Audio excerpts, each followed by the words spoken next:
সুকুমার রায়ের গল্পে আছে নন্দলালের ভারী রাগ, অঙ্কের পরীক্ষায় মাস্টার তাহাকে গোল্লা দিয়াছেন। এখন লোকসভা ভোটের পর শাসকের অন্দরের পরীক্ষার মার্কশিটে কোন নন্দলাল গোল্লা পাবেন আর কে পাশ করবেন তাই নিয়ে এই মুহূর্তে নানা জল্পনা চলছে। সেই নিয়েই এই অনুষ্ঠানে প্রথম প্রশ্ন, ভোটে কে ছিলেন দলের পাশে, কোন নেতা করেছেন অন্তর্ঘাত? উত্তরের খোঁজে পর্যালোচনা শুরু তৃণমূলে। নেতা থেকে জনপ্রতিনিধি অভিষেক বন্দ্যোপাধ্যায়ের উদ্যোগে সবার কাছে চাওয়া হলো রিপোর্ট। তৃণমূলে বড় সড় রদবদল কি আসন্ন? দ্বিতীয় প্রশ্ন, পুর বা পঞ্চায়েত ভোটে নিজের এলাকায় জিতছেন, অথচ লোকসভা বিধানসভা ভোটে আশানুরূপ ফল হচ্ছে না। 21-এর মঞ্চ থেকেই হুঁশিয়ারি দিয়েছিলেন অভিষেক বন্দ্যোপাধ্যায়। তবে কি লোকসভা ভোটে শহুরে এলাকায় ধাক্কা খাওয়ার কোপ পড়বে এবার নেতাদের একাংশের ঘাড়ে? তৃতীয় প্রশ্ন, দলে কোণঠাসা প্রাক্তন প্রদেশ কংগ্রেস সভাপতিকে নিয়ে অধীর আগ্রহ তৃণমূল আর বিজেপি। ভালো খেলোয়াড় কিন্তু ভুল পার্টির হয়ে খেলছেন বলছেন শ্রমিক ভট্টাচার্য। তৃণমূলের হাত ধরার প্রস্তাব দিচ্ছেন কান্দির তৃণমূল বিধায়ক। শেষ পর্যন্ত কি করবেন অধীর রঞ্জন চৌধুরী? চতুর্থ প্রশ্ন, ভূমিধসে মৃত্যুপুরী ওয়েনাড, কাদামাটি সরালেই বেরোচ্ছে নিথর দেহ, মৃতের সংখ্যা 300 ছুঁই। এখনও নিখোঁজ বহু। মেঘ ভাঙা বৃষ্টিতে বিপর্যস্ত সিমলা ও মান্ডি, ধস নেমেছে কেদারনাথেও। নির্বিচারে বেআইনি নির্মাণ ও গাছ কাটার মাশুলি কি দিতে হচ্ছে লক্ষ লক্ষ মানুষকে? পঞ্চম প্রশ্ন, সবুজ ধ্বংস করে হু হু করে বাড়ছে হোটেল রিসর্ট, কাঠের কাঠামো বদলে যাচ্ছে কংক্রিটে। উত্তর ও দক্ষিণ ভারতের বিপর্যয়ে সিঁদুরে মেঘ আমাদের রাজ্যের দার্জিলিং কালিম্পংয়েও। দেশ জুড়ে বিপর্যয় দেখেও কেন শিক্ষা নেয় না প্রশাসন? তবে শুরুতেই আপনাদের দেখাবো লোকসভা ভোটের পর তৃণমূলে আতশ কাঁচের তলায় নেতাদের পারফরমেন্স। দলের রদবদল কি আসন্ন? দেখুন, আগামী 3 মাসের মধ্যে এর ফল আপনারা দেখবেন। 3 মাসের মধ্যে। আমি এক কথার ছেলে, কথা দিয়ে কথা রাখি। 21শে জুলাই মঞ্চ থেকে হুঁশিয়ারি দিয়েছিলেন অভিষেক বন্দ্যোপাধ্যায়। সেই মতো লোকসভা নির্বাচনের ফলাফল নিয়ে পোস্টমর্টেম শুরু করে দিল তৃণমূল। আর এখানে প্রশ্ন উঠছে, তাহলে কি আগামী দিনে তৃণমূলে বড়সড় রদবদল হবে? কার উপর কোপ পড়বে? আবার পূর্ণ ফলই বা কে ভোগ করবে? পাপের শাস্তি কার ঘাড়ে? যে কোনো একটা জয় নিয়েই আমরা আত্মমগ্ন হয়ে থাকবো যে জিতেছি, খুব ভালো হয়েছে, সেরকম নয়। বরং আমরা বেশি বিশ্বাস করি, যেটা অভিষেক বন্দ্যোপাধ্যায় বারবার বলেছেন, যে আত্মসমালোচনা এবং সেটাকে ঠিক করার ব্যাপারে পদক্ষেপ নেওয়ার উদ্দেশ্যে সামনে যোজনা তৈরি হবে। লোকসভা নির্বাচনে 29টি আসন এবং তারপর 4টে বিধানসভার উপনির্বাচনে জিতেছে তৃণমূল। কিন্তু লোকসভার ফল খেতে দেখা যাচ্ছে শহুর এলাকায় বড়সড় ধাক্কা খেয়েছে তৃণমূল।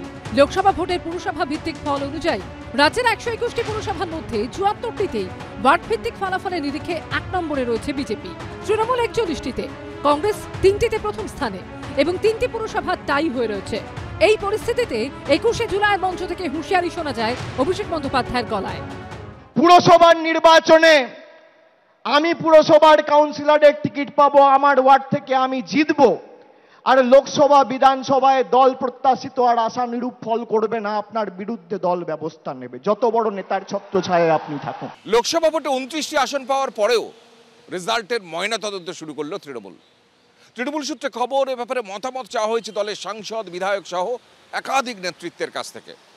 দল যেখানে হারলো কিংবা পিছিয়ে পড়লো, কেন সাধারণ মানুষ ভোট দিলেন না, সেখানকার নেতা এবং কর্মীদের ভূমিকাই বা কি ছিল, এ বিষয়ে শীর্ষ নেতৃত্বের কাছে মতামত দিচ্ছেন দলেরই নেতারা। অভিষেক বন্দ্যোপাধ্যায় 21শে জুলাই মঞ্চে বলেছে এমনিতেও ইলেকশনের সময় রিপোর্ট দেওয়ার জন্য, কারা ইলেকশন ভালো করে করেছে, কারা ইলেকশন ভালো করে করেনি, কারা পার্টিকে ভালোবেসেছে, কারা পার্টিকে ভালোবাসেনি। যেখানে যেখানে তৃণমূল পিছিয়ে পড়েছে সেখানে গিয়ে তৃণমূলের কর্মীরা, নেতারা হুমকি দিচ্ছে যে রেশন বন্ধ করে দেবো, কন্যাশ্রী পাবে না, সরকারের কোনো পরিকল্পনা হবে না, জল এখানে পৌঁছবে না। সারা ভারতবর্ষে 2024 সালের 31শে ডিসেম্বরের মধ্যে প্রতি বাড়িতে জল পৌঁছে যাচ্ছে। আর সেখানে পশ্চিমবঙ্গ সরকার বলছে আমাদের সময় লাগবে 2027-এর অগাস্ট মাস পর্যন্ত। এইটা তো পরিস্থিতি। লোকসভা ভোটের ফলে নিরিখে কলকাতা পুর এলাকাতেও তৃণমূলের একচ্ছত্র আধিপত্যে ধাক্কা লেগেছে। 144 ওয়ার্ড বিশিষ্ট কলকাতা পুরসভায় বছর দুয়েক আগে পুরো ভোটে যেখানে মাত্র 3টি ওয়ার্ডে জিতেছিল বিজেপি, সেখানে এবার লোকসভা ভোটের ফলে নিরিখে 45টি ওয়ার্ডে এগিয়ে রয়েছে তারা। উল্টো দিকে 2021-এ কলকাতা পুরসভায় 134টি ওয়ার্ডে জিতেছিল তৃণমূল, এবার তাদের লিড কমে হয়েছে 98টি ওয়ার্ড। এই পরিস্থিতিতে অভিষেক বন্দ্যোপাধ্যায় কার্যত কর্পোরেটের ধাঁচে পারফরমেন্স পর্যালোচনা করতে নেমেছেন, কিন্তু তৃণমূলের সবাইকে এর সঙ্গে একমত। আমার কাছে দলে 10-এ 7 বলেছি আমি আনুগত্য, সেটা যদি 8 হয় তাহলেও আমার কাছে কোনো আপত্তি নেই। তার কারণ আমাদের দলের নেত্রী হচ্ছেন মমতা। মমতার মুখ বিক্রি করে, মমতার মুখকে সামনে রেখে আমরা সবাই জিতি। আমাদের ব্যক্তিগত কারোর কোনো ক্রেডিট নেই। মমতা ব্যানার্জি শুভেন্দু অধিকারীকে ঢেলে দিয়েছিলেন, তারপরে তো শুভেন্দু একটা পারফরমেন্স করেছিল মমতা ব্যানার্জির সাপোর্ট নিয়ে, পারফর্ম করলো, তাও পালিয়ে গেল বিজেপিতে। এখানে পারফরমেন্সের অত ফ্যাক্টর নয়, এখানে পালিয়ে যাবে কিনা সেইটা ফ্যাক্টর। 2026-এ রাজ্য বিধানসভা নির্বাচন, তার আগে কি তৃণমূলে কোনো বড়সড় রদবদল হবে, তা নিয়েই এখন জোর জল্পনা। কৃষ্ণেন্দু অধিকারী ও বিজেন্দ্র সিংহর রিপোর্ট, এবিপি আনন্দ। দেখুন, আপাতভাবে কারুর মনে হতেই পারে যে এই লোকসভা ভোটে তো তৃণমূলের ফল চমৎকার হয়েছে, 22 থেকে আসন সংখ্যা একেবারে 29-এ পৌঁছে গেছে। তাহলে দলের মধ্যে হঠাৎ অনুবীক্ষণ যন্ত্র দিয়ে বিশ্বাসঘাতক খোঁজা হচ্ছে কেন? আসলে একটু খতিয়ে দেখলেই বোঝা যাবে যে এই প্রদীপের উজ্জ্বল আলোর নিচে অন্ধকারও রয়েছে।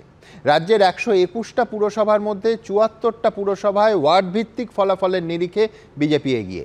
এমনকি এই কলকাতা শহরের 144টা ওয়ার্ডের মধ্যে 43টা ওয়ার্ডে বিজেপি এগিয়ে। সম্ভবত এই বাস্তব ছবিটা বুঝেই তৃণমূলের শীর্ষ নেতৃত্ব উদ্যোগী হয়েছে যে এই লোকসভা ভোটে কোন নেতারা দলের হয়ে কাজ করেছেন আর কারা অন্তর্ঘাত করে দলকে ডোবানোর চেষ্টা করেছেন সেটা খুঁজে বের করতেই হবে। অতএব তৈরি হচ্ছে রিপোর্ট, যার ভিত্তিতে 3 মাসের মধ্যে হবে বড় রদবদল। আমি রিজুকে দিয়েই শুরু করব। রিজু, একেবারে যদি মাইক্রো লেভেলে আসি তাহলে কিন্তু তখনও শোনা যাচ্ছিল যে উত্তর কলকাতায় সুদীপ বন্দ্যোপাধ্যায়কে জয়ী হিসেবে দলের একটা অংশই দেখতে চায়নি। আমি বলছি যে ঠক বাঁচতে গিয়ে দাঁউজার হয়ে যাবে কিনা, এবং 26-এর আগে বড় ধাক্কা, বড় রদবদলে ঝুঁকি থাকবে কিনা। সুমনদা, বাংলার রাজনীতিতে বারংবার তৃণমূল কংগ্রেস 1 নম্বর দল। কেন? তার পেছনে কারণ হচ্ছে আত্মমূল্যায়ন, আত্মসমালোচনা এবং কন্টিনিউয়াস সাংগঠনিক রদবদল। এটা কিন্তু ফ্যাক্ট। তার কারণ হচ্ছে আমরা বিরোধীদের ব্যর্থতাটা বলবে না, বিরোধীরা আত্মমূল্যায়ন আত্মসমালোচনা করলে হয়তো শূন্য হতো না, তাদেরও তো করতে হবে। আমরা করি, আমি আমাদের কথাটা বলছি, আমরা আত্মমূল্যায়ন করি, আত্মসমালোচনা করি এবং মানে পারম্পরিকভাবে আমরা সাংগঠনিক রদবদলও করি। যে কথাটা অভিষেক বন্দ্যোপাধ্যায় আমাদের সাধারণ সম্পাদক, কারণ তার হাতে প্রাথমিকভাবে সাংগঠনিক লাগামটা আছে, ওপর থেকে দেখেন দিদি এবং সিদ্ধান্ত নেন নেত্রী। কিন্তু অভিষেক ব্যানার্জি যে বক্তব্যটা 21শে জুলাইয়ের মঞ্চে বলেছে, সেই বক্তব্যের তো একটা উত্তর থাকতে হবে। আমি একটা পৌরসভার কাউন্সিলর, আমার ভোটে আমি 20,000 ভোটে জিতছি, কিন্তু যখন লোকসভা বিধানসভা হচ্ছে আমার সেই জায়গায় -2,000। কোন অঙ্কে? সেই জবাব তো তাদের দিতে হবে। আজকে আমার সাথে কাউন্টার আর্গুমেন্টটা দিই যে সেই কাউন্সিলর বলতে পারেন যে প্রত্যেকটা ভোট আলাদা, লোকসভা আলাদা, পুরসভার ভোট আলাদা, বিধানসভা আলাদা, যার ফলে একটা দিয়ে একটা ওইভাবে সমানুপাতিকভাবে বিচার করা যায়। আংশিকভাবে ঠিক, কিন্তু এটা যদি বিজেপি, সিপিএম বা কংগ্রেস বলতো তাহলে আমি বলতাম পুরোপুরিভাবে ঠিক। আংশিকভাবে ঠিক কেন বললাম? কারণ তৃণমূল কংগ্রেসে পৌরসভা হোক, লোকসভা হোক, পঞ্চায়েত হোক বা বিধানসভা হোক, ভোট তো চাইছো মমতা ব্যানার্জির নামে, মমতা ব্যানার্জির ছবি দেখিয়ে। তো মমতা ব্যানার্জির ছবি দেখিয়ে তুমি 20,000 মার্জিনে লোকাল ভোটে জিতবে, আর মমতা ব্যানার্জির ছবি দেখিয়ে লোকসভায় -2,000 খাবে। উত্তর তো তোমায় শীর্ষ নেতৃত্বকে দিতে হবে।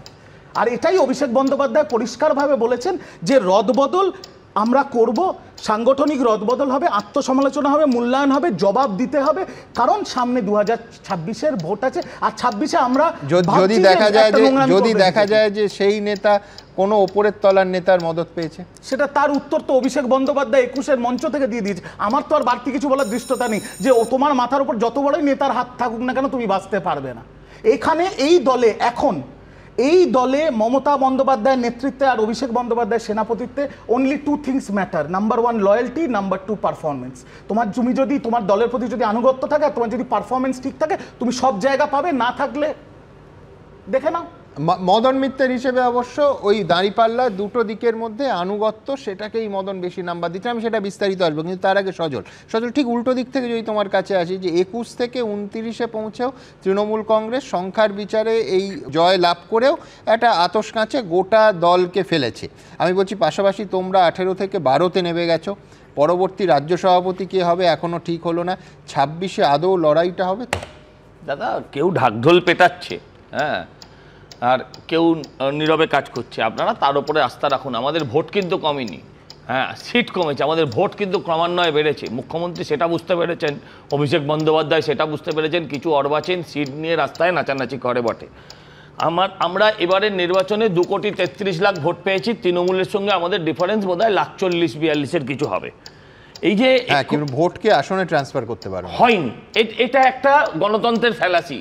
এরা যে সব, যেমন সিপিএম কংগ্রেস যে যার জায়গায় ভোট কাটুয়ার কাজ করার ফলে এই রেজাল্টটা আরো খারাপ হয়েছে আমাদের পক্ষে।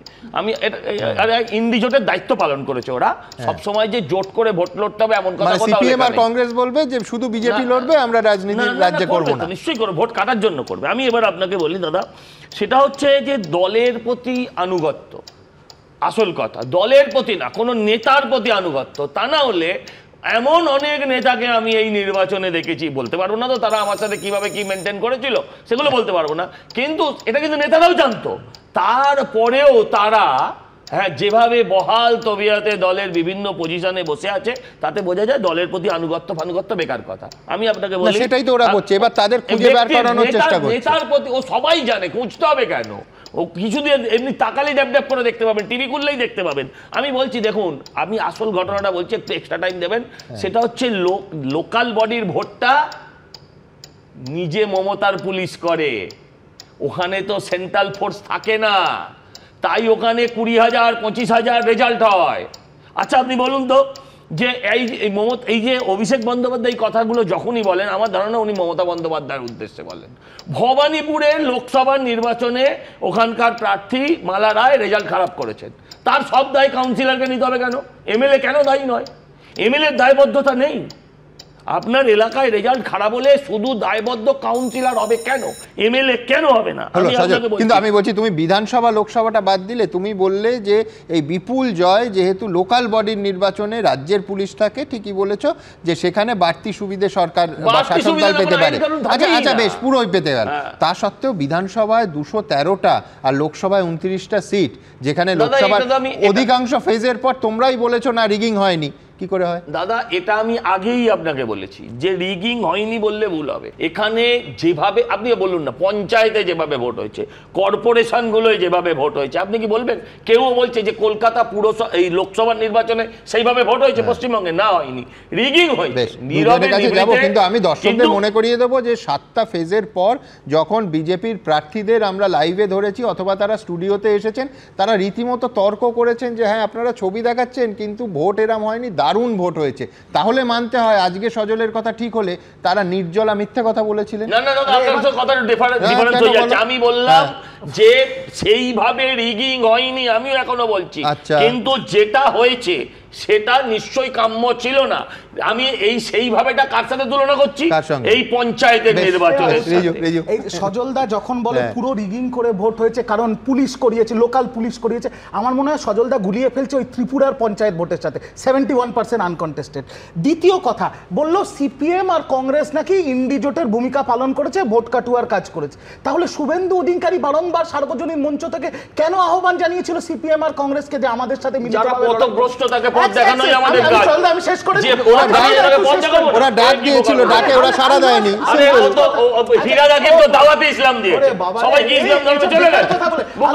লাস্ট কথা হচ্ছে যখন বলছে এমএলএদের দোষ দিতে হবে, তাহলে 22 থেকে বা 20 থেকে যখন 12তে নেমে এসছে, এদের কথা নিজেদের এমএলএ কে আগে শুভেন্দু অধিকারী বা সুকান্ত মজুমদার বার করেছে।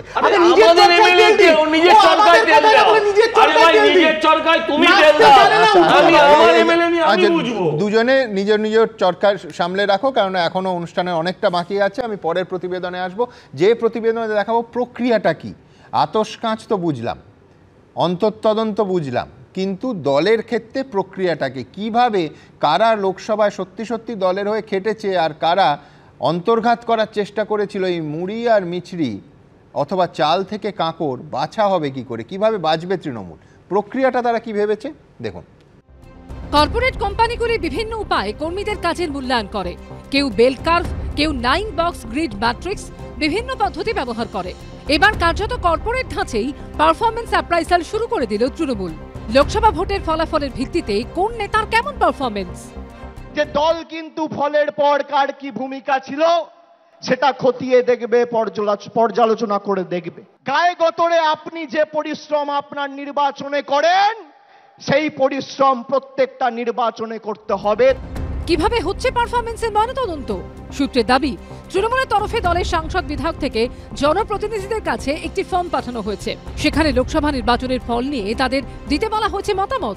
কোন নেতা নির্বাচনে কি কাজ করেছেন, কারো বিরুদ্ধে কোনো অভিযোগ আছে, যেখানে দল পিছিয়ে পড়েছে সেখানে কোন কারণে মানুষ ভোট দেননি, কোন নেতা লোকসভা নির্বাচনে সেভাবে কাজ করেননি তা নেতৃত্বের তরফে জানতে চাওয়া হয়েছে বলে সূত্রের দাবি।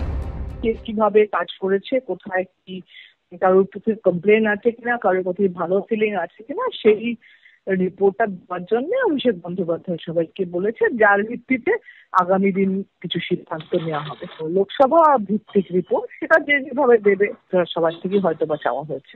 খারাপ হয়েছে কেন হয়েছে, কি জন্য হয়েছে, সেটা সাংসদ, বিধায়ক, অন্যান্য জনপ্রতিনিধি, পুরপিত সকলের কাছ থেকে একটা মতামত নিয়ে সংগঠন, যাতে কোথাও কোনো ক্ষয়ক্ষতি থাকলে সেগুলো মেরামত করা যায়, তার একটা প্রসেস দলের মধ্যে চলছে। এখন প্রশ্ন হলো, রেজাল্ট আউটের পর কার মাথায় মুকুট উঠবে? কে পাবে ঘরশত্রু বিভীষণের তকমা, কিংবা কে লোকসভার ব্যর্থ নেতা চিহ্নিত হবে?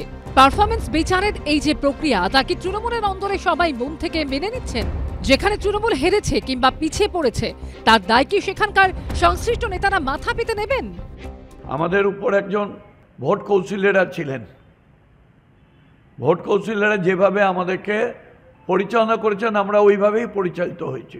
আমাদেরকে যেমনভাবে পরিচালনা করেছেন, যা যা নির্দেশ দিয়েছেন, মোবাইলে মেসেজ দিয়েছেন, আমরা সেই মতোই কাজ করেছি।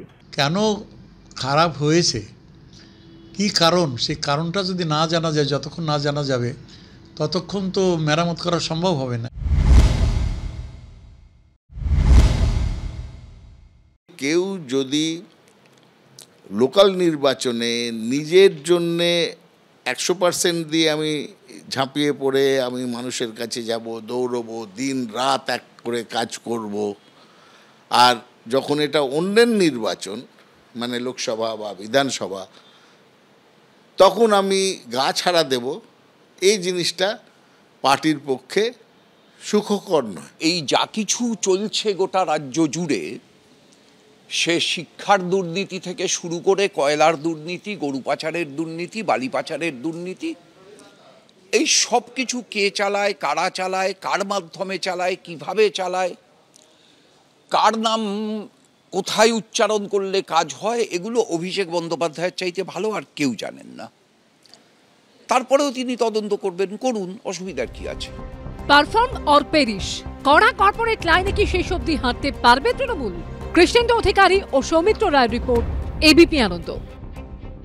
আমি রবীন্দ্রনাথ বাবুর কাছে যাব। রবীন্দ্রনাথ বাবু, এক হচ্ছে যে 3 জন প্রার্থীর ক্ষেত্রে নোন ফ্যাক্ট, গোটা রাজ্যের মানুষ জানেন, তারা বর্ষীয়ান, বহুদিনের জনপ্রতিনিধি, সুদীপ বন্দ্যোপাধ্যায়, সৌগত রায়, কল্যাণ বন্দ্যোপাধ্যায়। এই 3 জনের ক্ষেত্রে অভিষেক বন্দ্যোপাধ্যায় প্রচারে তাদের কেন্দ্রে যাননি, অর্থাৎ না উত্তর কলকাতা, না দমদম, না শ্রীরামপুর।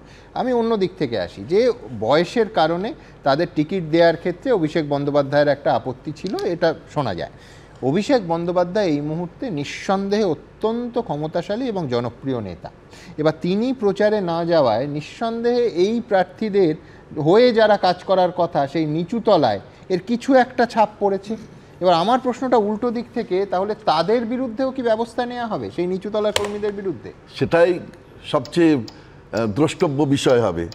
দেখুন, আমরা এই চ্যানেলে বসে দেখেছি, যে এখানে বসে প্রোগ্রামে বসে দেখেছি যে কিভাবে কুণালবাবু সুদীপ বন্দ্যোপাধ্যায়ের বিরুদ্ধে বিষোদ্গার করছেন। এই চ্যানেলে বসে ভোটের দিন আমি দেখেছি রাজু নস্করের বাড়িতে কুণাল ঘোষ ছুটে গেলেন, পরেই একটা মজার দৃশ্য, পরেশ পাল এবং সুদীপ বন্দ্যোপাধ্যায় ছুটতে এলেন, সবাই নাকি নেত্রীর নির্দেশেই ওখানে গেছেন। সুতরাং এটা পরিষ্কার সর্বজনবিদিত যে কুণালবাবু উঠে পড়ে লেগেছিলেন সুদীপ বন্দ্যোপাধ্যায়কে হারানোর জন্য। এখন এইবার তাপস রায় কেন চলে গেছিলেন এগুলো সবাই তো জানে। তাপস রায় কেন ছেড়ে চলে গেছেন, সুদীপ বন্দ্যোপাধ্যায় ওখানে উনিই দাঁড়াতে চেয়েছিলেন এবং সে ব্যাপারে সর্বোচ্চ নেতৃত্বের সম্মতিও ছিল, কিন্তু তিনি দাঁড়াতে পারেননি, উনি চলে গেলেন। এখন এইবার যদি প্রশ্ন ওঠে যে সুদীপ বন্দ্যোপাধ্যায় যখন পারফরমেন্স রিপোর্ট দেবেন তখন কুণালবাবুর বিরুদ্ধে নিষ্ক্রিয় করে দেবার একটা অভিযোগ নিয়ে আসেন, তাহলে কি কুণালবাবুকেও বলির পাঠা করা হবে? অর্থাৎ কুণালবাবুদের মতো যারা এই নিচুতলায় আছে তারাও কি বলির পাঠা হবে?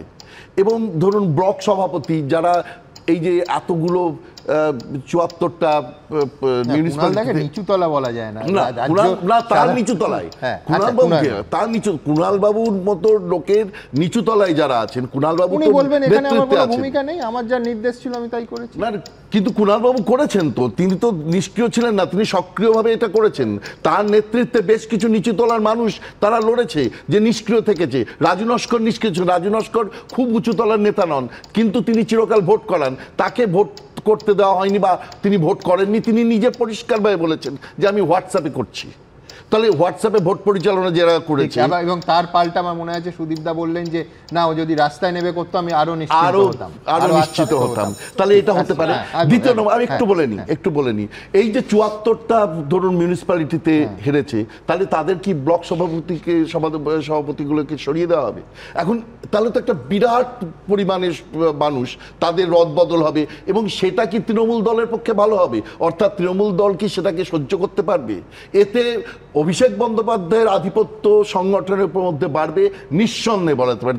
তার যে আধিপত্য আছে সে আধিপত্য আরো পরিমাণে বাড়বে, তার নিজের লোকেরাই আসবেন। কিন্তু রবীন্দ্রনাথদার পুরো থিওরিটার মধ্যে একটা ফ্যালাসি আছে, আমি রিজু তোমার কাছেই যাব, যেটা হচ্ছে যদি অভিষেক বন্দ্যোপাধ্যায়, আমি সোজা কথা, সোজা কোদালকে কোদাল বলাই ভালো, যদি অভিষেক বন্দ্যোপাধ্যায়ের নির্দেশেই উত্তর কলকাতায় প্রার্থীকে হারানোর একটা প্রক্রিয়া চলে, সজলরা প্রায় স্টুডিওতে এসে বলে, তাহলে অভিষেক বন্দ্যোপাধ্যায় আবার তাহলে বিশ্বাসঘাতক খোঁজার ডাক দিচ্ছেন কেন? তাহলে জিনিসটা বুমেরাং হয়ে যাবে না? প্রথম কান টানলে মাথা চলে আসবে না? কথা হচ্ছে অভিষেক বন্দ্যোপাধ্যায় তৃণমূল কংগ্রেসের জাতীয় সাধারণ সম্পাদক, সে কোনোদিনই কাউকে বলতে পারে না যে আমার এই সিটটা চাই না। এটা যারা বলছে, একটা কথা আছে না, পাগলে কি না বলে, আর সেকেন্ড লাইনটা আর বললাম না, তো ওরকম একটা নিজেদের হারকে বাঁচানোর জন্য। তাহলে সবকটা কেন্দ্রে উনি প্রচারে গেলেন, শুধু এই 3টে কেন্দ্রে প্রচারে গেলেন না? তুমি উত্তর দিয়ে দিয়েছো। সবচেয়ে সিনিয়র নেতা, মাল্টি টাইম সাংসদ সুদীপ বন্দ্যোপাধ্যায় এবার 6বার জিতলেন। আচ্ছা, তাহলে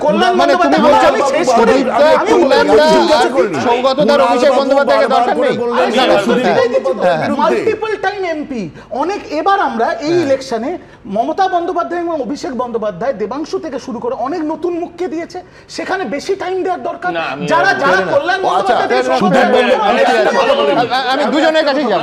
সুদীপ বন্দ্যোপাধ্যায়কে ভোট দিলে আর আসলে দুটো ফুলের বেসিক্যালি ফুলেই ভোট দেওয়া হবে, পদ্ম ফুলেই ভোট দেওয়া হবে, এটা কে বলেছিল? কুণালবাবু বলেছিলেন তো।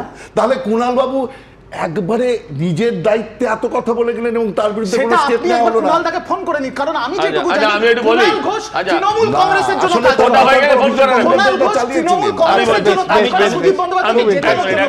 এক মিনিট, আপনি এক্ষুনি বলছিলেন রবীন্দ্রদাকে যে কুণাল ঘোষ বলবে আমি যা নির্দেশ পেয়েছি তাই করছি। আমি জানতে চাই নির্দেশটা কার? এদিকে না, আরেকটা তথ্য আপনাকে দিই, একমাত্র উত্তর কলকাতা ছাড়া ওই যে বাকি যে দুটো জায়গায় উনি যাননি, সেখানে তৃণমূলের ভোট বেড়েছে। সেখানে আলটিমেটলি তৃণমূলের ভোটটা কিন্তু বেড়েছে। যেখানে আপনি যদি দেখেন সৌগত রায় কিন্তু আগের থেকে বেশি ভোটে জিতেছেন, কল্যাণ বন্দ্যোপাধ্যায়ও আগের থেকে বেশি ভোটে জিতেছেন। উনি জাননি, সেটা আমাদের জন্য ক্ষতিকর হয়েছে। এটা প্রথম কথা। দ্বিতীয় কথা হচ্ছে এই যে এতক্ষণ আপনারা বলছিলেন না যে লোকাল বডি, যেটা আমি বারবার বলতে যাচ্ছিলাম, যে লোকাল বডিতে কোনো নির্বাচনই হয় না, পুরো লুট চলে। প্রথম অংশটা একটু রিজুর কাছে যাই। প্রথম অংশটা রিজু আমার কথা হচ্ছে যে এই যে রবীন্দ্রনাথ বাবু এত কথা বললেন, পুরোটাই উনি বললেন ফিউচার টেন্সে। দল এর ব্যাপারে ব্যবস্থা নেবে কিনা, এর এগেনস্টে স্টেপ নেবে কিনা, আরে দল কি করবে সেটা দল বুঝে নেবে তো। আমার কথা হচ্ছে একটাই, এই যে কুণালদাকে হঠাৎ মেলাইন করা, তুমি দেখলে ঠিক ইংরেজ বাজারের চেয়ারম্যান দেখলে ঘুরিয়ে আইপ্যাকের দিকে পুরো বিষয়টা দিয়ে দিলেন। আমি কথা শুনেই বলছি, আইপ্যাক আছে আপনাকে সাহায্য করার জন্য, কিন্তু আইপ্যাকের সাহায্য নেয়ার পরেও আপনার বিধানসভায় আপনি লিড পাবেন, আর লোকসভায় সেই মমতা ব্যানার্জির ছবিকে সামনে রেখে আপনি মাইনাস হবেন। আপনাকে জবাব দিতে হবে। উত্তর দিন, মমতা বন্দ্যোপাধ্যায় যদি এতই অবনিশ্বর হবেন তাহলে নিজের ছবির সামনে নিজে হারবেন কেন? আমি ভারতবর্ষে একমাত্র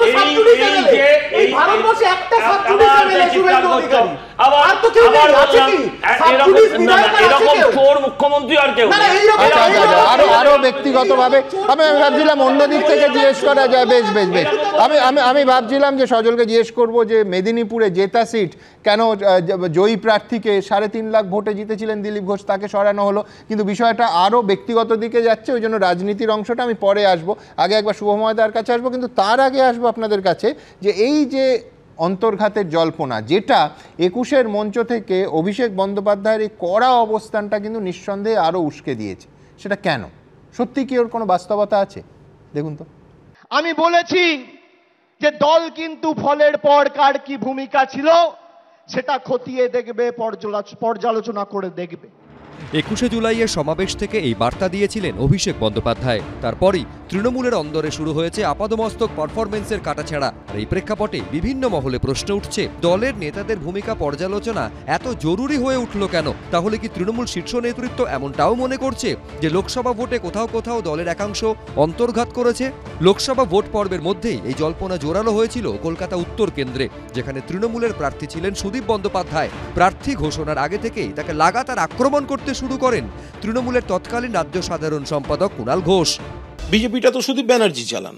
এই একটা জেলা যেখানে বিজেপির দুটো প্রার্থী, একটা পদ্মফুল সিম্বলে দাঁড়াবে আর একটা জোড়াফুল সিম্বলে দাঁড়াবে। উত্তর কলকাতা, হ্যাঁ, সুদীপ ব্যানার্জি তো বিজেপির লোক। লোকসভা ভোটের ঠিক আগে কলকাতা উত্তর কেন্দ্রে বেসুরো হয়েছিলেন এক তৃণমূল কাউন্সিলর। সুদীপ বন্দ্যোপাধ্যায়ের ঘনিষ্ঠ বলে পরিচিত এক তৃণমূল নেতার বিরুদ্ধে একাধিক অভিযোগ তুলে ধর্নায় বসেছিলেন 49 নম্বর ওয়ার্ডের তৃণমূল কাউন্সিলর মোনালিসা বন্দ্যোপাধ্যায়। একজন আছে দেবাশিস ব্যানার্জি, তার যেটা যেহেতু মহিলা ক্যান্ডিডেট ছিল, মানে আমাদের রিজার্ভ সিট ছিল, ওনার খুব ইচ্ছা ছিল ওনার ওয়াইফকে দাঁড় করানোর। যেহেতু উনি পাননি টিকিট, আমার মনে হয় ওই একটা তো থাকে, আক্রোশ তো থাকে, সেটা থেকেই বোধহয় আসছে এই জিনিসগুলো। কলকাতা উত্তর লোকসভা কেন্দ্রে ভোটের দিন দেখা গিয়েছিল ইঙ্গিতপূর্ণ ছবি। সূত্রের দাবি, বেলেঘাটায় ভোট করানোর কথা ছিল তৃণমূল ঘনিষ্ঠ রাজু নস্করের, যদিও তিনি নাকি ভোটের দিন অফিসে বসে যান। দুপুরে আচমকা রাজু নস্করের অফিসে হাজির হন কুণাল ঘোষ, যিনি সুদীপ বন্দ্যোপাধ্যায়কে লাগাতার আক্রমণের জন্য ততদিনের শিরোনামে। সেই খবর সম্প্রচারিত হতেই সেখানে পৌঁছে যান তৃণমূল প্রার্থী সুদীপ বন্দ্যোপাধ্যায়ও। বসে থাকলেও তৃণমূল কত ভালো ফল করতে পারে, আর যদি নিজে নামতো তাহলে ভোটের ফলন আরো বাড়তো। এরপর তৃণমূলের শীর্ষ নেতৃত্বের নির্দেশে সেখানে হাজির হন তৃণমূল বিধায়ক পরেশ পালও। আমি সমস্ত জায়গা ঘুরে ঘুরে দেখছি না কোথায় কে কি করছে না করছে, তা আমাদের উপরে দায়িত্ব দিয়েছে। তো দিদি নিজে ফোন করছে, হ্যাঁ, তো আমাকে এখানে ফোন করে বলছে কুণাল লোকানে আছে, তুমি যাও এক্ষুনি। কলকাতা উত্তরে সুদীপ বন্দ্যোপাধ্যায় জিতলেও তার ব্যবধান গতবারের তুলনায় এবার কমে যায়। গত লোকসভা ভোটের ফলের নিরিখে উত্তর কলকাতার 20টি ওয়ার্ডে এগিয়ে ছিল বিজেপি, এবার সেই সংখ্যাটা বেড়ে হয় 24।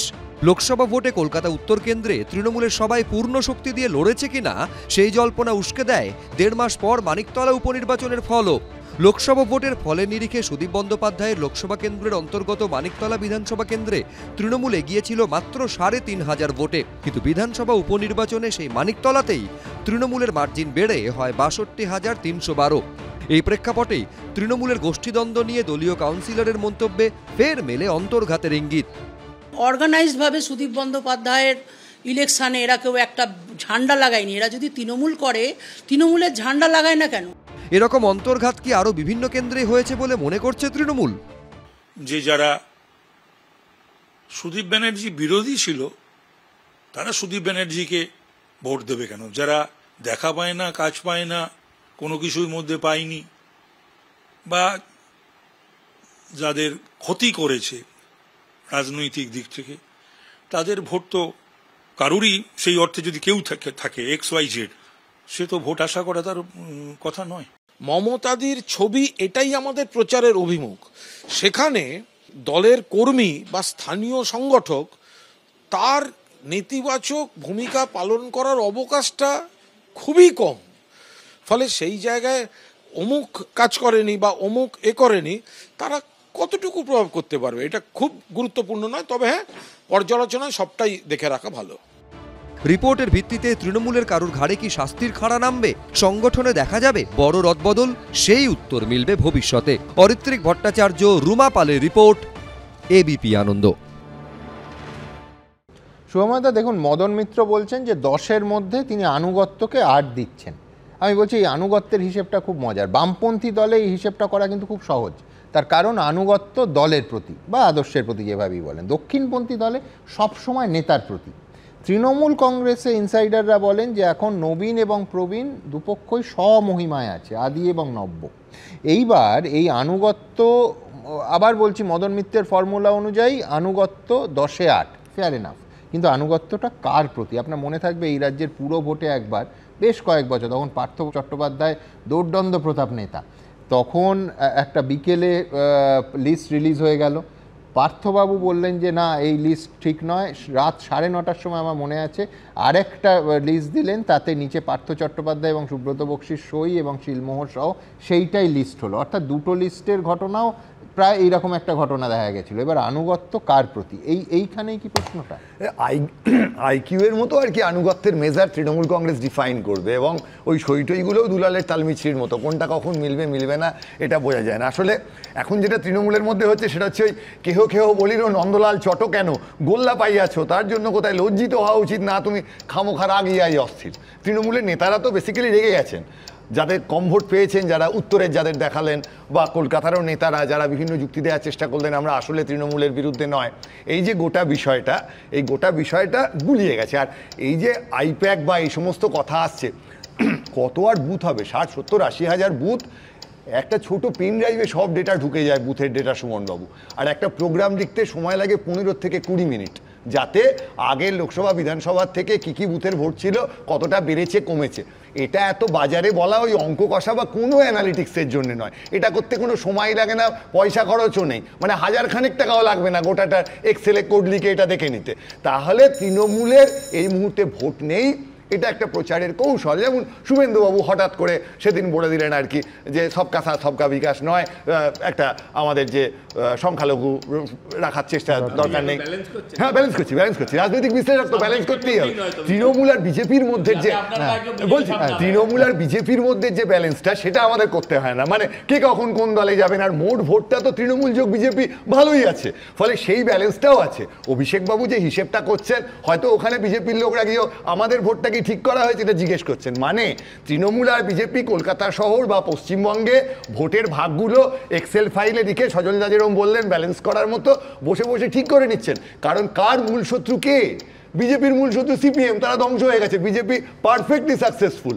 তৃণমূল কংগ্রেস কর্মসূচি ভিত্তিক দল, পশ্চিমবঙ্গে গরিব মানুষের জন্য যেটুকু কাজ করার করছে, বাকি একই সঙ্গে নৈরাজ্য এবং আধিপত্যবাদ চলছে। ভাবুন তো, একটু আগে রিজু বলছে যে এইখানে মমতা ব্যানার্জিকে দেখেই ভোট হয়, আর কোনো ইস্যু নেই। তাহলে তো সজল দ্বারা বলেই দিয়েছেন এক দেশ এক ভোট। তাহলে এক রাজ্য একটা ভোট করে মমতা ব্যানার্জির নামে ভোট করে নিলেই তো সমস্ত ঝামেলা মিটে যায়।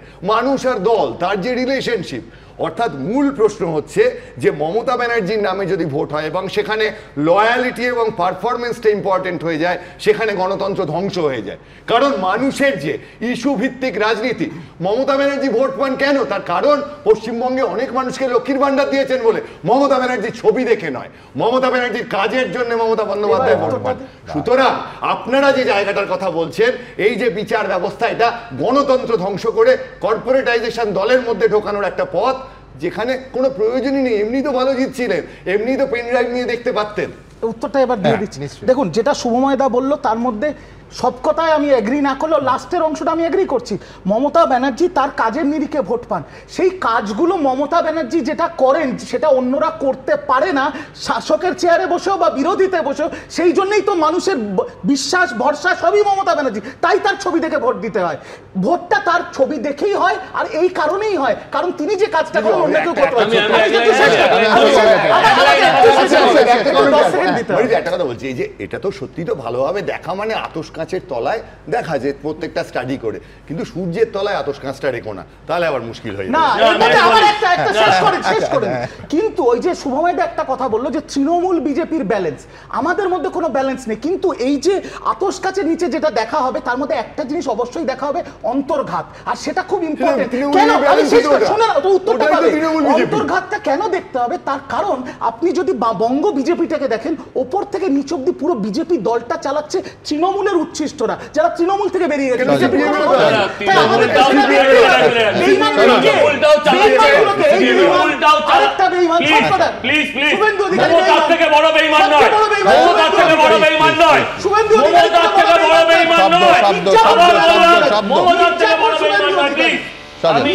আমি যেটা বলি নাম্বার বাড়লো মির্জাফর বলে, আর বাংলার মির্জাফর নাম মমতা বন্দ্যোপাধ্যায়। আবার বললাম কোন মহিলার নামও মমতা রাখছে না, অভিষেকের নাম পাল্টাতে এমনি ভাইপো হয়ে গেছে।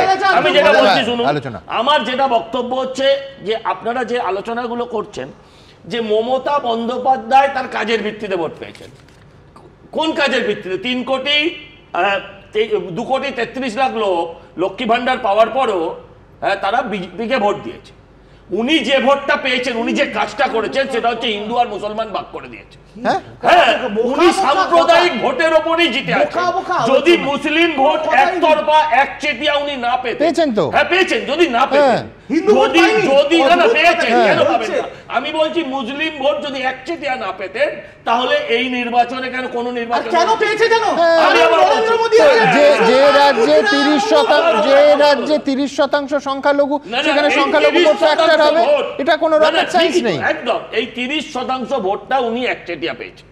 মহিলা ভোট 2 কোটি 33 লাখ লোকের মধ্যে মহিলা নেই। আমার বক্তব্য হচ্ছে এই যে আবার বুঝবে কি করে, আমার বক্তব্য হচ্ছে উনি যে তোষণের রাজনীতি করেছেন তাতে উনি সফল হয়েছেন, কিন্তু বাংলাটা সর্বনাশ হয়েছে। আর তোমরা ভোটের কথা হচ্ছে বিধানসভা, লোকসভা বা লোকাল বডি। আমি বলছি যে অনেকে যুক্তি দিচ্ছেন যে এইভাবে একটা ভোটের সঙ্গে, ঠিক রিজুর সঙ্গে যে যুক্তিটা আমি দিলাম, যে একটা ভোটের সঙ্গে আরেকটা ভোটের এইভাবে তুলনা করা কি সঠিক? এই প্রশ্ন, এই সংশয় কিন্তু তৃণমূলের ভেতর থেকে, দলের মধ্যে থেকেই অনেকে তুলছে। দেখুন, আপনি গ্রাম পঞ্চায়েতের প্রধান, উপপ্রধান, আপনি আপনার ভোটে জিতবেন। বিধানসভা লোকসভায় আপনি ভাববেন মমতা ব্যানার্জি এসে একটা মিটিং করবে, অভিষেক ব্যানার্জি এসে একটা মিটিং করবে, প্রার্থী জিতবে। গায়ে গতরে আপনি যে পরিশ্রম আপনার নির্বাচনে করেন, সেই পরিশ্রম প্রত্যেকটা নির্বাচনে করতে হবে। আদ্যন্ত পেশাদার কর্পোরেট জগতে বারবার একটা শব্দ শোনা যায়, হেডস উইল রোল, অর্থাৎ কোন নির্দিষ্ট কাজের দায়িত্ব যে ব্যক্তির, তিনি তা পালন করতে না পারলে তার উপর কোপ পড়বে। তৃণমূল শীর্ষ নেতৃত্বও কি সেই পথেই হাঁটতে চলেছে? পারফরমেন্স পর্যালোচনার পর কি রাজ্য জুড়ে তৃণমূলে বড়সড় রদবদল হতে পারে? বিগত পুরো ভোটে রাজ্য জুড়ে সবুজ ঝড় উঠেছিল। পুরুলিয়ার ঝালদা ও নদিয়ার তাহিরপুর, এক জায়গায় কংগ্রেস, আরেক জায়গায় সিপিএম সাফল্যের মুখ দেখেছিল। বাকি সব জায়গায় তৃণমূলের একচ্ছত্র আধিপত্য। কিন্তু লোকসভা নির্বাচনে দেখা যাচ্ছে রাজ্য জুড়ে বহু পুরো এলাকার ভোটারই তৃণমূলের থেকে মুখ ফিরিয়ে নিয়েছে। তারপরই 21শে জুলাই মঞ্চ থেকে কড়া বার্তা দিয়েছিলেন অভিষেক বন্দ্যোপাধ্যায়। কিন্তু তৃণমূলের অন্তরেই কি এই মূল্যায়ন পদ্ধতি নিয়ে দ্বিমত আছে? প্রত্যেকটা ভোটের একটা আলাদা প্রেক্ষিত আছে। লোকসভা ভোট, বিধানসভা ভোট, পঞ্চায়েত বা পুরো ভোট, রাজ্যের আওতাভুক্ত যে ভোটগুলো, সেই জায়গাটায় মমতা বন্দ্যোপাধ্যায় সরকার, উন্নয়ন একটা ব্যাপার থাকে। এবারে লোকসভা ভোটে রায়গঞ্জ লোকসভা কেন্দ্রে পরাজিত হয় তৃণমূল। আবার লোকসভা ভোটের 1.5 মাসের মধ্যে রায়গঞ্জ বিধানসভা কেন্দ্রের উপনির্বাচনে সেই তৃণমূলই জয়ী হয়। যে কৃষ্ণ কল্যাণী লোকসভায় পরাজিত হয়েছিলেন তিনিই বিধানসভায় জেতেন। তাহলে কি এক এক ভোটে এক এক রকম ফ্যাক্টর কাজ করে, তাই ফল পৃথক হয়? পৌরসভা বা পঞ্চায়েতের সাথে অন্য কোনো ইলেকশনের তুলনা করেন বিধানসভা বা লোকসভা, সেটা আমার মনে হয় সঠিকভাবে বিবেচিত হবে না। কেন্দ্রের নির্বাচন, রাজ্যের নির্বাচন এবং লোকাল নির্বাচন প্রত্যেকটার মানে তাদের কাছে আলাদা। আমরা মাথায় রাখছি যে পশ্চিমবঙ্গের জনতাও তারা অনেক সময়ে তারা প্রত্যেকটা নির্বাচন করে আলাদা করে দেখেন। লোকাল ইস্যু, লোকালের একদম নিজের বাড়ির ইস্যু, বাড়ির সামনের পাড়ার ইস্যু, আর একটা হচ্ছে লোকাল এরিয়া, শহর, তার পাশের আশেপাশের ইস্যু, আর একটা রাজ্যের ইস্যু, এরকম করে, এবং দেশের ইস্যু। যদি সেটা না হতো তাহলে নরেন্দ্র মোদী আজকে 240-এ আটকে যেতেন। তৃণমূল কংগ্রেসের সংগঠনের হ্রাস কার হাতে যাবে তা নিয়ে বিজেপির চিন্তা থাকবে কেন? বিজেপি সামগ্রিকভাবে তৃণমূলকে এক মনে করে। যিনি শাহজাহান তিনি পুলিশ, যিনি অনুব্রত মণ্ডল তিনি পার্থ চট্টোপাধ্যায়, তো সব মিলেমিশে তৃণমূলে এক। শেষবটি পারফরমেন্স পর্যালোচনায় কি উঠে আসে, কি ব্যবস্থা তৃণমূল শীর্ষ নেতৃত্ব নেয়, কাদের ওপর নেয়, সেগুলো দেখার বিষয়। কৃষ্ণেন্দু অধিকারী, বিজেন্দ্র সিংহ ও সুদীপ চক্রবর্তী রিপোর্ট, এবিপি আনন্দ। আমি পার্থদার কাছে যাব। নিঃসন্দেহে যদি পর্যালোচনার প্রয়োজন বলেন, বামপন্থীদের আরও দরকার, তার কারণ 2019-এর লোকসভায় শূন্য, 21-এর বিধানসভায় শূন্য, 24-এর বিধানসভায় শূন্য, কিন্তু পর্যালোচনার প্রক্রিয়া একটা চলছে এবং সেই প্রক্রিয়ার একটা ইউনিকনেস আছে পার্থদা।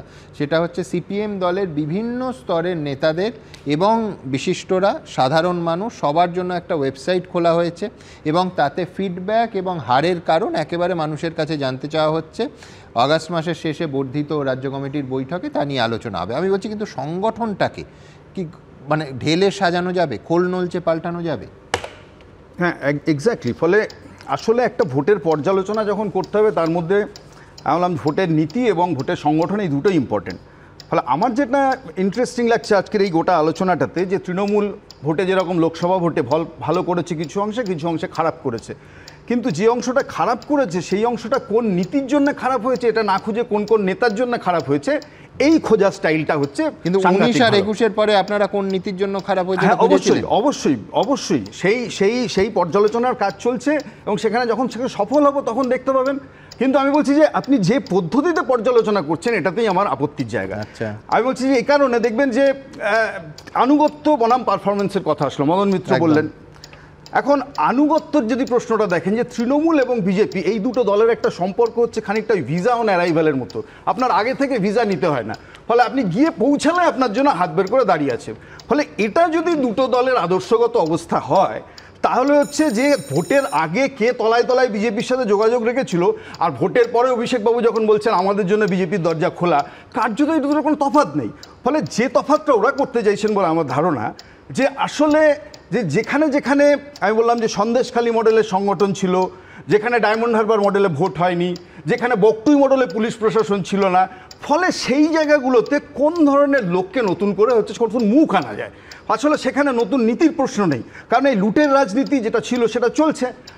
মুখ পাল্টাতে সাহস লাগে। হ্যাঁ, আমি বলছি তার সাহস এই কারণের জন্য যে 26-এ তৃণমূলের কাছে একটা বড় অগ্নি পরীক্ষা তারা বুঝেছেন, এখানে বুদ্ধিমানের কাজ করেছেন। কিন্তু যে পথ ধরছেন তারা, আমি বলছি যে সেই পথ যদি ধরেন, আপনি একটু আগে উল্লেখ করলেন ঠক বাঁচতে গাউজার হবে না, যে পুরসভা ভোটে সবচেয়ে বেশি পুরো এলাকায় তো সবচেয়ে খারাপ হয়েছে, তাহলে তার দায় যদি পুরমন্ত্রীকে নিতে হয়, পারবে তৃণমূল রবি হাকিমকে সরাতে ওখান থেকে। ফলে এইটা আমি বলছি যে আসলে একটা সময় মমতা বন্দ্যোপাধ্যায় বলেছিলেন যে আমি যদি জানতাম এরা সবাই টাকা নিয়েছেন আরও দায় আমি এদের কাউকে টিকিট দিতাম না। কার্যত এরা প্রত্যেকে নিয়ম করে পরের ভোটগুলোতে টিকিট পেয়েছে, কারণ আনুগত্যটা আমি বললাম আবার ছিল সেই দলের কাছে, সেখানে নীতি নয়, এই নেতারা ভীষণ ইম্পর্টেন্ট বিকজ তাদের আনুগত্যের জায়গাটা থেকে। আমি প্রথমে সজলদা যদি না চেঁচাই তাহলে সজলদাকে একটা উত্তর দিয়ে দিই, ছোট্ট উত্তর। সজলদা বললো আমরা একচেটিয়া মুসলিম ভোট পেয়েছি, পরিষ্কার বললো।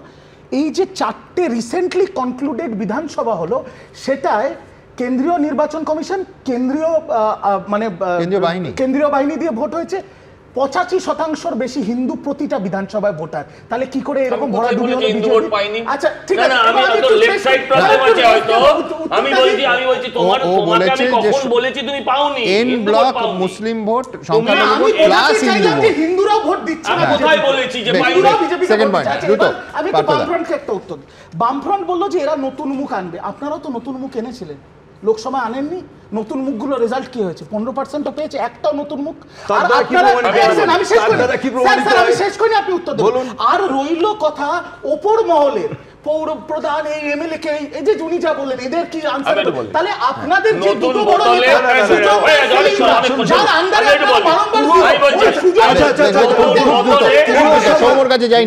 বোতলে পুরনো মদ আপনি যতই এখন নেশা একই হবে, অতএব আপনি আপনার কি বলছি আমি তো শোনো না, এই মদ না থাকলে তোমার সরকার উঠে যাবে, শোনা তোমার সরকার উঠে যাবে। আমি যেটা বলছি সেটা হচ্ছে, আমার বক্তব্য হচ্ছে সিপিএম তার এটা নীতিটা পাল্টালো না, নতুন নতুন কিছু ছেলে মেয়ে এনে দিলেই তারা জিততে পারবে। সৌম্যর কাছে যেতেই হবে, কিন্তু তার আগে আমি দেখাবো যে আপনারা কি বলছেন। আপনারা জানেন আমাদের ভেরিফাইড এক্স অ্যাকাউন্ট সঙ্গে সুমন @IamSuman দে। প্রচুর মন্তব্য, দ্রুতই নিয়ে একটা মন্তব্য নিয়ে নেব।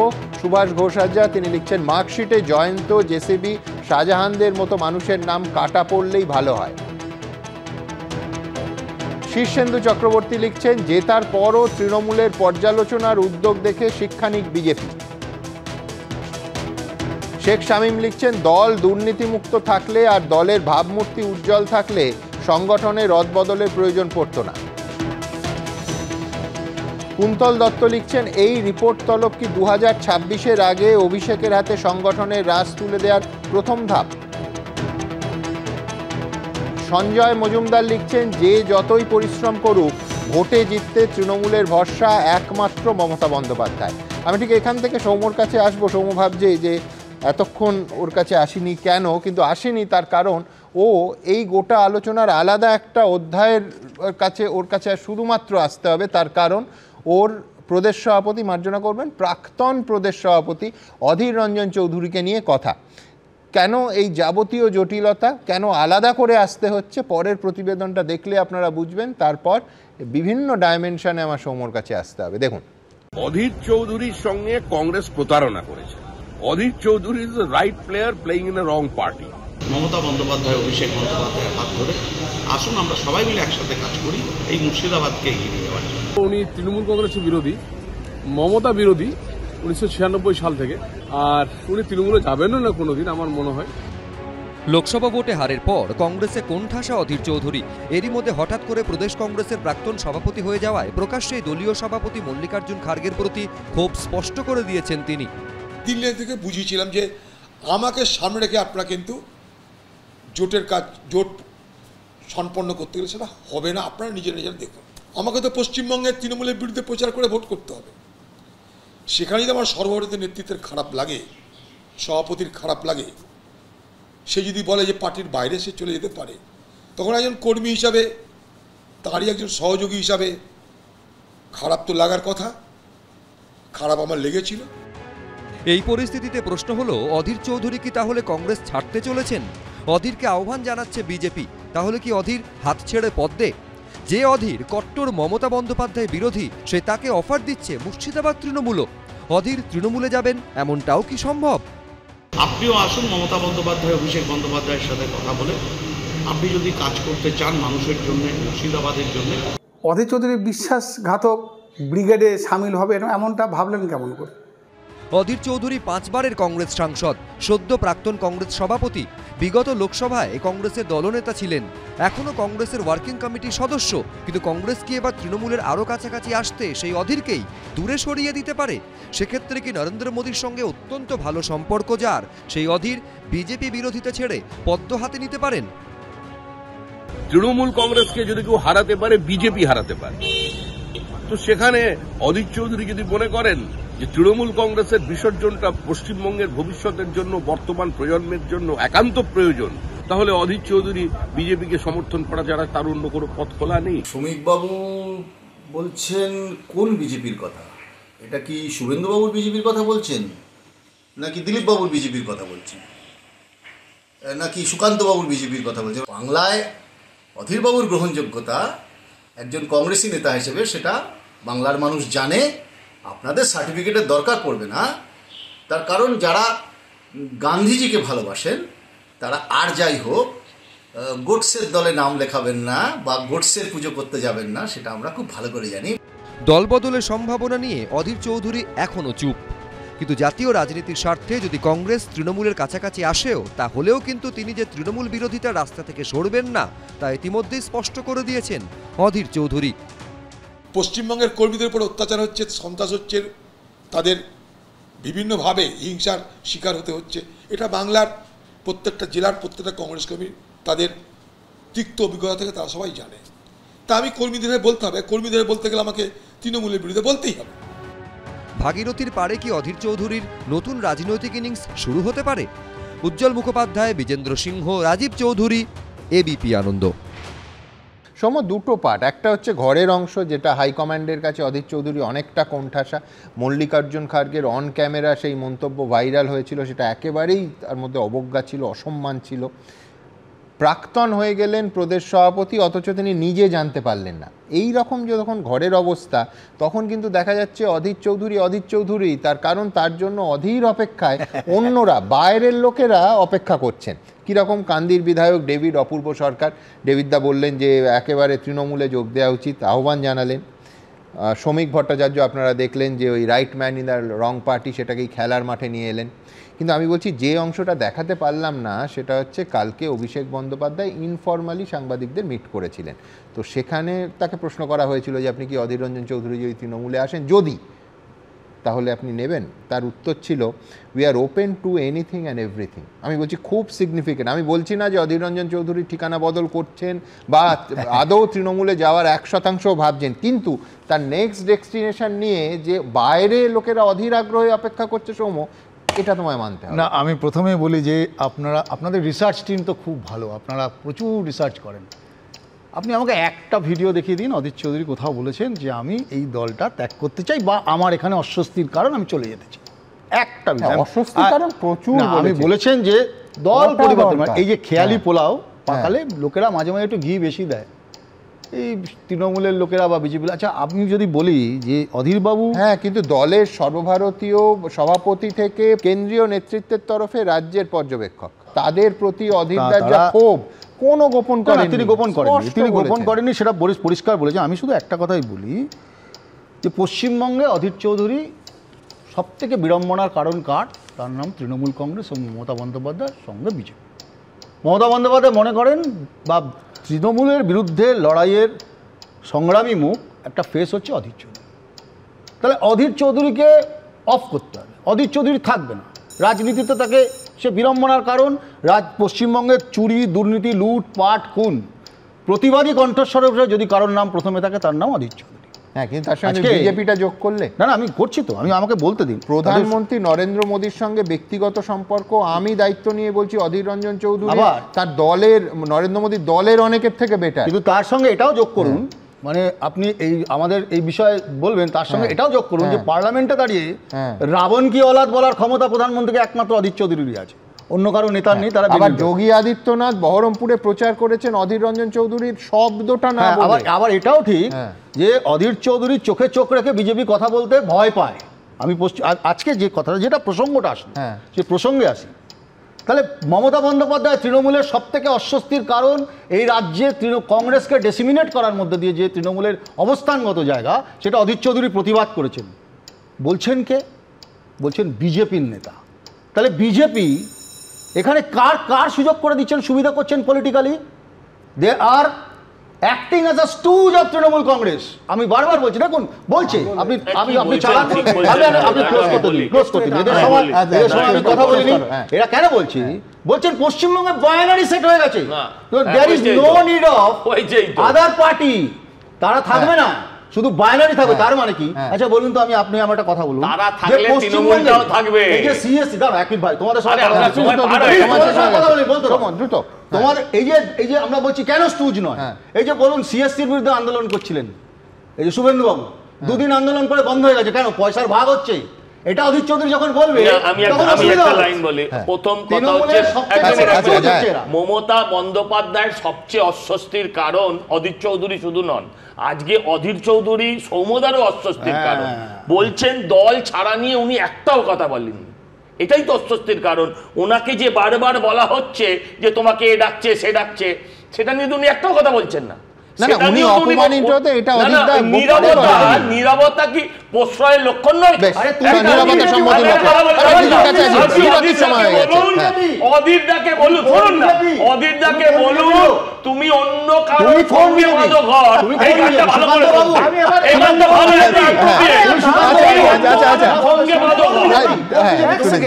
আমার কথা হচ্ছে যে এত মমতা ব্যানার্জিকে নিয়ে অধীর চৌধুরী কার সঙ্গে ঘর বাঁধবেন? এত আলোচনা হলো মমতা ব্যানার্জিকে নিয়ে। মমতা ব্যানার্জি তো ওকে সভাপতি পদ থেকে সরায়নি, সরিয়েছে তো জাতীয় কংগ্রেস। মমতা ব্যানার্জি তো ওকে সরায়নি।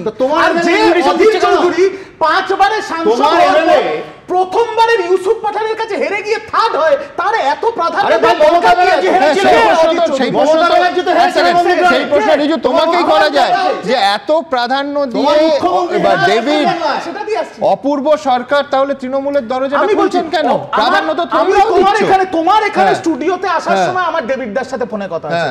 ডেভিড দা আমাকে নিজে বলেছে যে উনি ডেভিড দা নন, আমাকে নিজে বলেছে ও ডেভিড দার ইতিহাসটা জানে। ডেভিড দাকে নিয়ে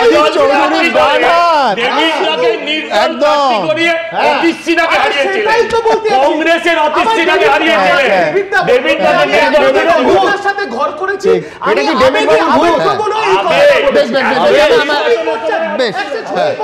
শ্রমিক ভট্টাচার্য যে কথাটা বলেছে এই ডেভিডদার ভূমিকা কি? শ্রমিক ভট্টাচার্য এদের প্রধান মুখপাত্র এবং রাজ্যসভার সাংসদ যে কথাটা বলেছে, তাতে একটা জিনিস প্রমাণ হয়ে গেছে, যেটা তৃণমূল কংগ্রেস, অভিষেক ব্যানার্জি, মমতা ব্যানার্জি আর আমরা বাংলার বিজেপির আন্ডার কভার এজেন্টের নাম অধীর চৌধুরী। আমি কথা বলতে পারি, দেখুন এত জল্পনার কোনো প্রয়োজনই ছিল না, কিন্তু রাজনীতিতে বিচিত্র ঘটনা ঘটে। তো ঠিক আমি এক্স্যাক্টলি ইংরেজি শব্দটার বাংলা করলাম না, ওটা শুনতে খুব কানে লাগে। বিচিত্র ঘটনা ঘটে। তো আমরা যারা তৃণমূল কংগ্রেস ছেড়ে মমতা বন্দ্যোপাধ্যায় বেরিয়ে এসে, কংগ্রেস ভেঙে বেরিয়ে এসে তাকে তৃণমূল কংগ্রেস চোখের সামনে তৈরি করতে দেখেছি, তারা জানি যে রাজনীতিতে অসম্ভব আর অবাস্তব বলে কিচ্ছু হয় না। সেই জন্য নয়তো অধীর রঞ্জন চৌধুরী আর তৃণমূল এই দুটো মানে একসঙ্গে জুড়ে যাবে, এটা অবিশ্বাস্য বললেও আজকের দিনে দাঁড়িয়ে মানে বেশি বলা হয় না, কিন্তু সেটা বলতে হচ্ছে। তার কারণ আমরা দেখেছি যে সোমেন মিত্র তৃণমূল কংগ্রেসে যোগ দিতে তাকে দেখেছি, এমনকি মমতা বন্দ্যোপাধ্যায় তাকে টিকিট দিয়ে সাংসদ করেছেন। সুতরাং রাজনীতিতে অবিশ্বাস্য বা অবাস্তব বলে কিচ্ছু হয় না, শুধু নজর রাখতে হয়, কারণ ভবিষ্যৎ কী চমক নিয়ে আসছে আমরা কেউ জানি না। ঠিক যেমন আজকে অনেক শুভেচ্ছা দিলীপ ঘোষকে, কারণ আজকে তার জন্মদিন, এবং চমকটা কিন্তু এখানেও আছে। শুভেন্দু অধিকারী তার ঘরে বিধানসভায় দিলীপ ঘোষের জন্মদিন পালন হলো এবং হাতে করে সন্দেশ খাইয়ে দিলেন, মিষ্টি খাইয়ে দিলেন শুভেন্দু অধিকারী দিলীপ ঘোষকে। পাশে দিলীপ ঘোষের কেন্দ্রে যাকে টিকিট দেওয়া হয়েছিল অগ্নিমিত্রা পাল দাঁড়িয়ে। আমি বলছি এই মিষ্টি মুখে এই যে শিবির বিভাজন শোনা যায় বিজেপিতে, সেই শিবির বিভাজনের যে তিক্ততা, সেটা এই মিষ্টিতে কি ঢাকবে? এই মিষ্টির পরে তিক্ততা মুছে যাবে আমরা জানি না, কিন্তু ওই যে বললাম নজর থাকবে। দেখুন, প্রথমে দিলীপ ঘোষকে উত্তরীয় পরিয়ে দিলেন, এরপর নিজের হাতে খাইয়ে দিলেন মিষ্টি। বিধানসভায় শুভেন্দু অধিকারীর ঘরে দিলীপ ঘোষের জন্মদিন পালন হলো। বিজেপি শিবিরে যারা যুযুধান বলেই পরিচিত, অনেকে বলেন তাদের সম্পর্ক তেলে জলের, কখনোই নাকি মিশ খায় না। কিন্তু বৃহস্পতিবারের বারবেলায় বিরোধী দলনেতার ঘরে এমনই এক মুহূর্ত তৈরি হলো। ঘড়ির কাঁটায় তখন 12:30। বিধানসভায় ঢুকে সোজা বিরোধী দলনেতার ঘরে চলে যান দিলীপ ঘোষ। শুভেন্দু তখন ছিলেন অধিবেশন কক্ষে, তড়িঘড়ি নিজের ঘরে চলে আসেন তিনি। সেখানেই সংবর্ধনা দেওয়া হয় দিলীপ ঘোষকে। তার হাতে ফুলের তোড়া তুলে দেন অগ্নিমিত্রা পাল, যাকে দিলীপের জেতা আসন মেদিনীপুরে এবার দাঁড় করিয়েছিল বিজেপি। কিন্তু জয় ধরে রাখতে পারেননি অগ্নিমিত্রা। এই ছবিটায় উস্কে দিচ্ছে নতুন জল্পনা। তাহলে কি ফের বড় কোনো দায়িত্বে দেখা যেতে পারে দিলীপ ঘোষকে? আমাদের পার্টির বিধানসভার নেতা মাননীয় শুভেন্দু আমাকে আমন্ত্রণ করেছিলেন জন্মদিন জেনে মিষ্টি খাওয়ার জন্য, সেই জন্য দুটো কাজই হলো। জন্মদিনে মিষ্টি খাওয়া হলো, সবার সঙ্গে দেখা সাক্ষাৎ হয়ে গেল, শুভেচ্ছা বিনিময় হলো। জন্মদিন পালন করতে বিরোধী দলনেতা শুভেন্দু অধিকারীর ঘরে দিলীপ ঘোষের আসা, এটা কি নেহাতি সৌজন্য নাকি এর পেছনে লুকিয়ে রয়েছে বেশ কিছু রাজনৈতিক কারণ? 1.5 মাস আগেই অন্য অঙ্ক দেখেছিল এই বিধানসভা। অবসরকালীন ভাতা সংক্রান্ত কাজের জন্য স্পিকার বিমান বন্দ্যোপাধ্যায়ের ঘরে এসেছিলেন দিলীপ ঘোষ। সেদিন বিধানসভায় আসেননি শুভেন্দু, তবে অনেক বিজেপি বিধায়ক উপস্থিত থাকলেও কেউই দিলীপের সঙ্গে দেখা করেননি। এ নিয়ে বিতর্কও তৈরি হয়। এবারে লোকসভা ভোটে মেদিনীপুর কেন্দ্র থেকে তাকে সরিয়ে দেওয়া এবং বর্ধমান দুর্গাপুর কেন্দ্র থেকে পরাজয়ের পরই ইঙ্গিতপূর্ণ মন্তব্য করেন দিলীপ ঘোষ। রাজনীতিতে চক্রান্ত, কাঠিবাজি, এটা রাজনীতির অঙ্গ, আমি সেভাবেই নিয়েছি। রাজনীতিতে যা হয় সবাই কাঠি নিয়ে ঘুরতে হয়। এরই মাঝে ফেসবুকে দিলীপ দার সৈনিক বনাম শুভেন্দু দার সৈনিক নামে দুটি পেজ থেকে দুই নেতার অনুগামীদের পোস্ট যুদ্ধ দেখা যায়। এই যখন প্রেক্ষাপট, তখন বৃহস্পতিবারের বিধানসভার এই ছবি নানা জল্পনা উস্কে দিল।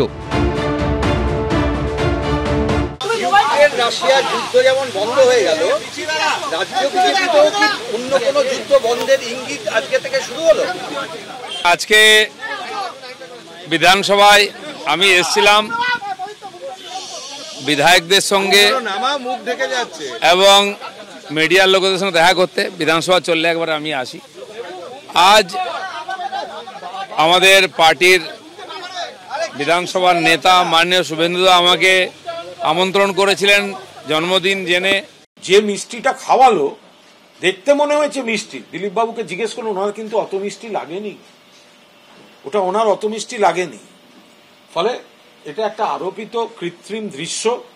আসল দৃশ্য কি, সেই ধারাবাহিক সিরিয়াল ও বিজেপিতে চলতে থাকে। জুন মালিয়া সাংসদ হয়ে যাওয়ায় বর্তমানে মেদিনীপুর বিধানসভা কেন্দ্রটি বিধায়ক শূন্য। সেই উপনির্বাচনে কি প্রার্থী হতে পারেন দিলীপ ঘোষ? এমনই নানা জল্পনার মধ্যে এদিন বিধাননগরে এমপি এমএলএ কোর্টে দিলীপ ঘোষের সঙ্গে দেখা হয় কুণাল ঘোষের। দিলীপকে জন্মদিনে শুভেচ্ছা জানান কুণাল। উজ্জ্বল মুখোপাধ্যায়, অরিত্রিক ভট্টাচার্য, সৌমিত্র রায়, এবিপি আনন্দ।